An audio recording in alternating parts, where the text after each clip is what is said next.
O freio impossível. Um navio porta-contêineres de mais de 300 metros avança a toda velocidade no meio do Oceano Pacífico. As hélices giram com uma força descomunal, impulsionadas por um motor que poderia alimentar uma cidade inteira. Tudo parece sob controle, até que o radar detecta um obstáculo inesperado. O capitão dá uma ordem que ressoa por toda a ponte: Crash Stop. Mas existe um problema. Os navios não têm freios. Em terra, um carro pode parar em questão de metros. Mesmo um trem, embora pese centenas de toneladas, consegue frear com seus sistemas de fricção. Já um navio desse tamanho precisa de vários quilômetros para parar por completo. Sua massa é tão grande e a água oferece tão pouca resistência que tentar frear no seco seria como pedir para uma montanha parar no meio de uma avalanche. Durante a navegação normal, o capitão e a tripulação planejam a velocidade e a rota com muita antecedência. Eles ajustam gradualmente as rotações do motor principal para reduzir a velocidade aos poucos. Mas se de repente aparece outro navio ou um obstáculo inesperado, não existe pedal de freio que vá salvar a situação. Só existem manobras de emergência como rudder cycling, uma técnica que consiste em girar o leme repetidamente para aumentar a resistência da água e reduzir a velocidade. Quando isso não basta, só resta um recurso extremo: o famoso Crash Stop, o equivalente marítimo a pisar no freio até o fim. O termo vem da era dos navios a vapor, quando rodas laterais impulsionavam o barco. Naquele tempo, fazer um crash stop significava inverter o sentido de rotação da roda para empurrar a água para a frente em vez de para trás. Era uma manobra perigosa, mas eficiente. O curioso é que não se tratava apenas de puxar uma alavanca. Para isso, os engenheiros precisavam parar completamente a máquina a vapor e fazê-la arrancar no sentido inverso. Tudo isso enquanto toneladas de pressão e vapor rugiam dentro dos cilindros. O princípio era simples no papel, mas assustador na prática. Em um motor a vapor, a água se transforma em vapor de alta pressão que move um pistão de cima para baixo. Esse movimento linear se transforma em rotação por meio de um sistema de biela e vira brequim. Se o fluxo de vapor é redirecionado, o movimento se inverte e o navio começa a gerar empuxo para frente ou para trás, conforme a necessidade. Essa reversa não servia apenas para frear em emergência, também era usada para manobrar durante o atracamento ou a saída do porto. Foi uma das primeiras formas de controle bidirecional de potência na história naval. Com o tempo, os antigos barcos de rodas deram lugar aos modernos navios com hélice. Mesmo assim, o princípio do crash stop permaneceu. Ao inverter o sentido de rotação da hélice, o fluxo de água muda, gerando empuxo contrário. Em teoria, isso deveria bastar para parar o navio. Na prática, a realidade é bem mais complicada. À medida que os navios cresceram, o motor e a ponte de comando ficaram separados por distâncias enormes. Era impossível o capitão dar ordens diretas aos engenheiros. Para resolver isso, nasceu uma invenção revolucionária: o Engine Order Telegraph, um sistema de comunicação que conectava a ponte à casa de máquinas. Era um disco metálico com um ponteiro móvel e várias posições como avante toda, meia força ou ré completa.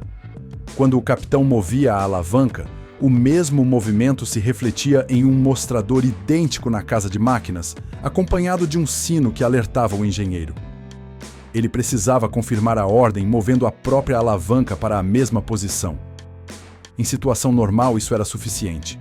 Mas se o capitão dava a ordem de crash stop, precisava mover a alavanca para ré toda 3 vezes seguidas, o que fazia o sino tocar por mais tempo e avisava a casa de máquinas de que se tratava de uma emergência. Nesse instante, começava uma corrida contra o tempo. O motor precisava parar, esfriar parcialmente e voltar a girar no sentido contrário, tudo sem destruir seus componentes. Um erro podia fazer todo o enorme sistema de propulsão entrar em colapso. O crash stop era uma manobra de precisão e nervos de aço. Nos navios a vapor, a margem de erro era mínima. Nos navios modernos, a potência e o tamanho aumentaram tanto que parar no seco virou quase uma façanha impossível. Mesmo assim, as regulamentações internacionais obrigam todos os navios a demonstrar que conseguem realizar um crash stop durante as provas de mar. Faz parte dos padrões de manobrabilidade da Organização Marítima Internacional. Mas isso não significa que o navio pare em poucos segundos. Na verdade, mesmo nos melhores casos, um cargueiro precisa percorrer mais de 15 vezes o próprio comprimento antes de ficar imóvel. Para um navio de 300 metros, isso equivale a quase 5 quilômetros. Um freio de mais de 4 minutos em que a inércia luta contra a engenharia. Por isso, no mar, o verdadeiro segredo não está em frear a tempo, e sim em prever os perigos antes que apareçam. Quando um colosso de 100 mil toneladas se move a toda velocidade, o oceano não perdoa erros. Os primeiros crash stops. Nos primeiros anos da navegação a vapor, parar um navio não era questão de segundos nem de botões. Era uma coreografia entre vapor, aço e homens que conheciam cada som da máquina. Quando o capitão gritava ré toda, na casa de máquinas começava um balé mecânico que podia decidir a vida do navio. Os motores a vapor funcionavam com a expansão de vapor em alta pressão dentro de enormes cilindros. Esse vapor empurrava pistões ligados a bielas que faziam girar o eixo da hélice. Para parar o navio, os engenheiros precisavam fechar as válvulas de admissão e purgar o vapor antes de poder reiniciar o motor no sentido contrário. Tudo isso enquanto toneladas de metal vibravam e o casco inteiro tremia sob a força do oceano. Nos navios mais avançados, usavam-se 3 motores. Os 2 laterais eram do tipo recíproco, os clássicos de pistão e virabrequim. O motor central era um turbogerador a vapor, muito mais potente, projetado para girar em alta velocidade, sempre no mesmo sentido. Esse era o problema. As turbinas, ao contrário dos motores de pistão, não podiam inverter o giro. Uma turbina a vapor funciona canalizando vapor através de uma série de pás feitas para receber o fluxo em um único sentido. Se se tenta inverter a rotação, o vapor atinge as pás pelo lado errado e, em vez de empuxo, se obtém um caos de vibrações e calor. A solução foi engenhosa. Os engenheiros passaram a instalar turbinas reversas menores montadas no mesmo eixo da hélice. Normalmente elas ficavam inativas, mas quando o capitão ordenava ré, o fluxo de vapor era desviado para essas turbinas auxiliares, que faziam o eixo girar no sentido oposto. Mesmo assim, essas turbinas secundárias eram mais fracas. Por isso, ré toda nunca equivalia à mesma potência de avante toda. Nos manuais da época, os engenheiros sabiam que um navio podia parar, mas não tão rápido quanto sua potência sugeria. Esse limite físico marcou toda uma era da navegação. As manobras de emergência dependiam tanto do vapor quanto do instinto humano. Não havia computadores, sensores nem automação. Tudo dependia do ouvido e do pulso dos engenheiros que trabalhavam cercados de barulho, calor e risco. Com o passar do tempo, o vapor cedeu seu trono ao motor a diesel. A indústria adotou esse sistema por sua eficiência, menor manutenção e consumo reduzido. Mas a mudança trouxe novos desafios para o mundo do crash stop. Nos motores a diesel, especialmente nos maiores, o sistema é completamente diferente. Esses gigantes não funcionam com fluxo contínuo de vapor, e sim com explosões controladas de combustível dentro de enormes cilindros. O ar comprimido e o combustível se combinam para empurrar os pistões, e o movimento é transmitido diretamente à hélice. O problema é que uma hélice não pode girar no sentido contrário, enquanto o motor está funcionando. Para isso, o motor precisa parar completamente e voltar a arrancar no sentido inverso. Exatamente como nos antigos motores a vapor, mas com uma complicação extra, o tempo. Dar partida em um motor marítimo de grande porte não é como ligar o motor de um carro. Cada pistão pode ter mais de 1 metro de diâmetro e pesar várias toneladas. Para conseguir o giro inicial, injeta-se ar comprimido em alta pressão nos cilindros até que o motor atinja inércia suficiente para continuar sozinho. Inverter esse processo sob pressão, com o navio ainda avançando a toda velocidade, é um ato de precisão que beira o impossível. Além disso, muitos motores a diesel de grande potência estão acoplados diretamente ao eixo da hélice, sem caixa de câmbio. Isso é conhecido como propulsão de eixo direto. É mais eficiente porque evita perdas mecânicas, mas significa que o sentido de rotação do eixo depende totalmente do motor. Se o motor gira para frente, a hélice também gira. Se o motor para, o navio continua avançando apenas por inércia. Já os navios com motores menores usam uma caixa redutora com sistema de ré, semelhante à transmissão de um veículo. Nesses casos, a hélice pode inverter o sentido sem desligar o motor. Nos colossos oceânicos, essa opção não existe. Por isso, quando o capitão ordena um crash stop, os engenheiros precisam cortar a injeção de combustível, deixar o motor parar e reiniciá-lo no sentido contrário. Tudo isso enquanto o navio continua deslizando a mais de 20 nós e o tempo corre contra eles. Se tudo dá certo, a hélice começa a empurrar a água para frente, gerando uma força contrária ao movimento. Mesmo assim, o resultado não é uma frenagem imediata. A resistência da água mal consegue reduzir gradualmente a velocidade do navio, que ainda guarda milhões de quilos de energia cinética. Cada crash stop bem-sucedido é uma vitória contra a física. Cada segundo de atraso é um lembrete de que no mar não existem segundas chances. O problema do empuxo reverso. Mesmo que o capitão dê a ordem de ré toda, isso não significa que o navio vai parar rápido. A razão está nas hélices. Elas são uma maravilha da engenharia moderna, mas também uma de suas maiores limitações quando se trata de frear. Uma hélice de navio é projetada para empurrar água para trás da forma mais eficiente possível, criando um fluxo contínuo que impulsiona o casco para frente. Cada pá tem uma curvatura específica, como a asa de um avião. Mas essa forma só funciona bem quando gira no sentido correto. Quando se inverte a rotação do eixo, a hélice tenta morder a água pelo lado oposto. O resultado é um empuxo fraco e turbulento. A borda que antes cortava a água com elegância, agora faz isso com dificuldade, gerando vibrações, perda de eficiência e um ruído ensurdecedor que sacode todo o casco. Por isso, o empuxo em reversa costuma ser 40% ou 50% menos potente que o empuxo normal. E se o navio já está em alta velocidade, esse empuxo mal consegue enfrentar a inércia de centenas de milhares de toneladas deslizando sobre o mar. Os engenheiros sabem bem disso. Em muitos casos, tentar frear apenas com o motor pode colocar a maquinaria em risco. Por isso, os capitães combinam a força reversa com manobras de leme, fazendo o navio avançar em forma de S ou de zigue-zague para aumentar a resistência do casco. É um recurso desesperado, mas pode significar a diferença entre um susto e uma catástrofe. Mesmo assim, parar um cargueiro de 300 metros não é um ato de vontade, é uma batalha contra a física. Até os navios mais modernos levam vários minutos para ir de 20 nós a 0. Durante esse tempo, o leme quase não responde. As ondas batem na proa e a água que a hélice empurra para frente se mistura com a que ainda flui para trás, criando um caos hidráulico sob a superfície. Para que um navio seja aprovado pelas autoridades marítimas internacionais, ele precisa demonstrar que consegue realizar um crash stop nas provas de mar. Essa manobra é regulada pela Organização Marítima Internacional sob o padrão conhecido como Resolução MSC 137/Z66. Nesses testes, o navio navega na velocidade máxima e o capitão dá a ordem de ré toda. Os sensores registram a distância percorrida até a parada completa.